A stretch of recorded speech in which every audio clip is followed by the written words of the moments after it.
తెలంగాణ ఉద్యమకారుడు.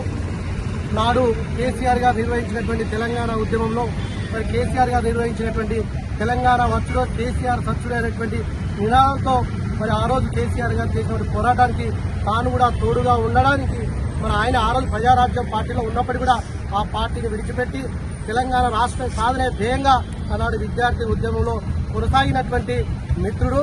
నాడు మరి తెలంగాణ ఉద్యమంలో ముందుండి పోరాటం చేసినటువంటి నాయకుడు, మాజీ గ్రంథాలయ చైర్మన్ ఏనుగు రవీందర్ రెడ్డి గారి జన్మదినాన్ని ఈరోజు వాళ్ళ యొక్క యువజన సంఘాల ఆధ్వర్యంలో బ్రహ్మాండంగా తెలంగాణ చౌక్లో సంబరాలు నిర్వహించడం జరుగుతూ ఉంది. నాడు విద్యార్థి ఉద్యమంలో ఏ విధంగా అయితే పోరాటంలో ముందుండి భాగస్వాముల ఉద్యమాన్ని నిర్వహించిందో నేడు కూడా మరి రానున్నటువంటి కేసీఆర్ గారి ప్రభుత్వాన్ని తీసుకురావడం కోసం ఆర్నిశలు మరి ఉద్యమంలో ముందుకు సాగుతూ ఉన్నాడు. రానున్న రోజుల్లో మరి భగవంతుడు ఆయనకు ఆయుర ఆరోగ్యాలతో సుఖ సంతోషాలతో భగవంతుడు మరిన్ని ఉన్నత పదవులు వచ్చే విధంగా ఆ దేవుని యొక్క ఆశీర్వాదం ఉండాలని చెప్పి ఈ సందర్భంగా ప్రత్యేకంగా దేవుని కోరుకుంటూ మరి వారికి జన్మదిన శుభాకాంక్షలు తెలియడం జరుగుతుంది.